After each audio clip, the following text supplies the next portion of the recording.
Hey y'all, Bo Rogers, the Money Man, and Hot Nicole here.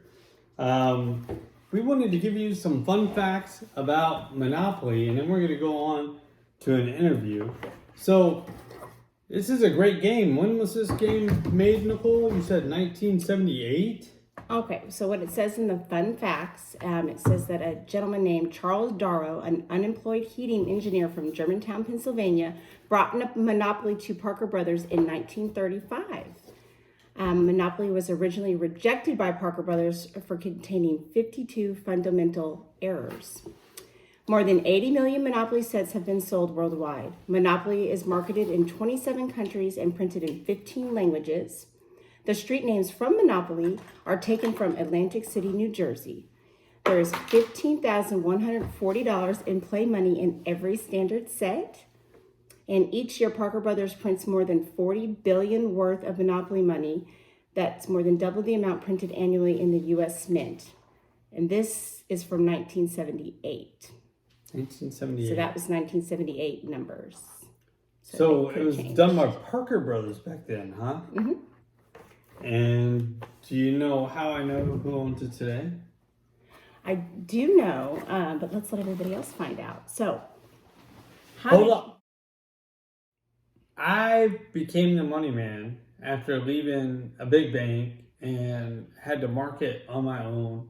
And what better figure than the money man from Monopoly, right? Mm-hmm. Like, it makes sense because it's the person that hands out the mortgages, takes the money, mm-hmm.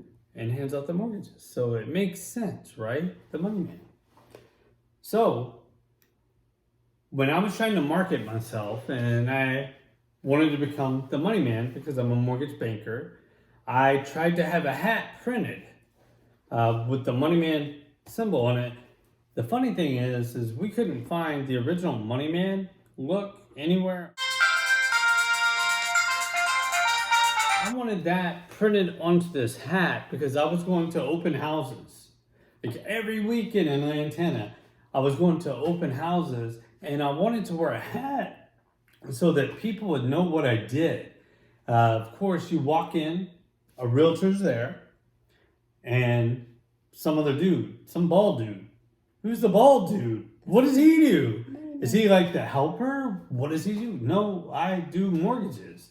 So I wanted people to know that I did mortgages, so I came up with the money man, and I tried to get it printed on a hat, but the hat manufacturer would not print the money man because they sent it back and said, hey, this is owned by, I think it's Mattel, owns the rights to Monopoly now. It's not Parker Brothers anymore. And on the back of the hat, I had my name and phone number put on it. So that's how I initially came up with the idea. So it started out just hats, and now you use it every day on all social platforms.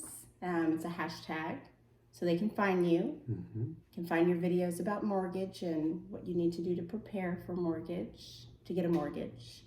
Helpful tips. Lots of helpful tips. Whenever he was like, I don't get, how does somebody not know this about a mortgage? I say, well, ask me. I don't know anything about a mortgage. If I don't know, then they might not know. So we came up with actually quite a few videos where he asked me questions because I don't know them. I don't know the answers. And they taught me a whole lot, which helps me in my job now, is just even knowing about how credit reports work. But you can look up hashtag the money man, and it will link you to all of his information about mortgages, or if you need to get a mortgage or refinance, even a HELOC now, I believe. Correct? What is a HELOC? Home equity line of credit. Oh my gosh, look at the big brains on Hot Nicole. I listen. You're welcome. Why do you want a home equity line of credit? Because you just never know. You just never know what?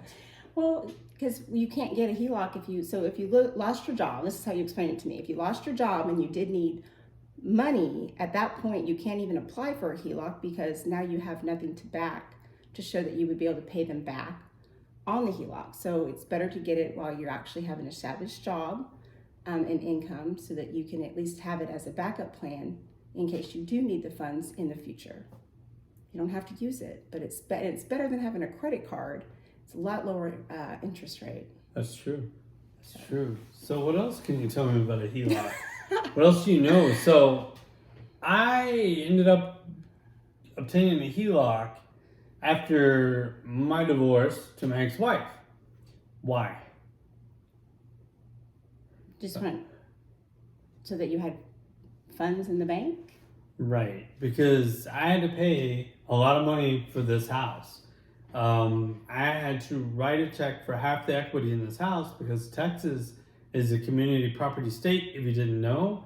And even if you have a premarital agreement, it does not always cover real estate. So real estate that you purchase while being married will automatically, half of the equity is automatically hers unless it's in your premarital agreement before you buy a house. So if you're already established, like my premarital agreement covered me for my first house, but not it this didn't cover me for this house. And I took the funds from selling the house that I owned and I put it in this house when I refinanced and put it into a 15-year mortgage. So when I had to write that huge check, which I had saved up my money because I'm a saver, I really practice what I preach. You know, when it comes to money, to be able to save it, like this is a real deal. Like, I never want to be poor again. I grew up poor when it was my mom and I. After my mom and dad got divorced, we lived in a 1-bedroom apartment for a long time in some neighborhoods that weren't so much desirable, especially not as desirable as Lantana, Texas, or even Carrollton, Texas, for that matter, to where I would never want to be there again. I would never want to think, where are we going to eat or what are we going to eat? Our biggest debate now is what? Steak or what? Steak or steak? Steak or steak, You don't or like steak chicken. or He doesn't like or chicken. something like steak or fish. You know what our dilemma was when we had no money? Our dilemma was, whose house are we going to eat? It wasn't steak or fish. It was, dang, where are we going to eat? So I never wanted to be there again. And when I had to write that big check, you know, it really lowered what I had in the bank, which was scary for me because I wasn't used to having that amount in the bank. I was used to having much more in the bank. And I had all the equity that was just sitting in this house. What does it cost to obtain a HELOC? Do you know? I don't. Nothing. Absolutely nothing. They don't charge you for appraisal. They it's not don't like charge a you for refinance. title. Yeah. There may be a $50 fee that they charge annually, some banks. But from what I understand, they are going to start charging $180. So now's the time to do it. If you're going to get a home equity line of credit, all that equity is there. The value of your home is up here. Like, you can get the maximum amount right now for when you have those hard times, and you may have to draw on that money because if you're putting stuff on a credit card that may be at 17.17% on average. If you're lucky, you get that. If you're lucky. As soon as you miss a couple payments, you're looking at 26.99. Whatever, you know this. Yes. I don't miss a payment, and nor would I miss a payment because I would rather take the money out of my HELOC, which is 30% of what it would cost. It's not even 30% of the credit card.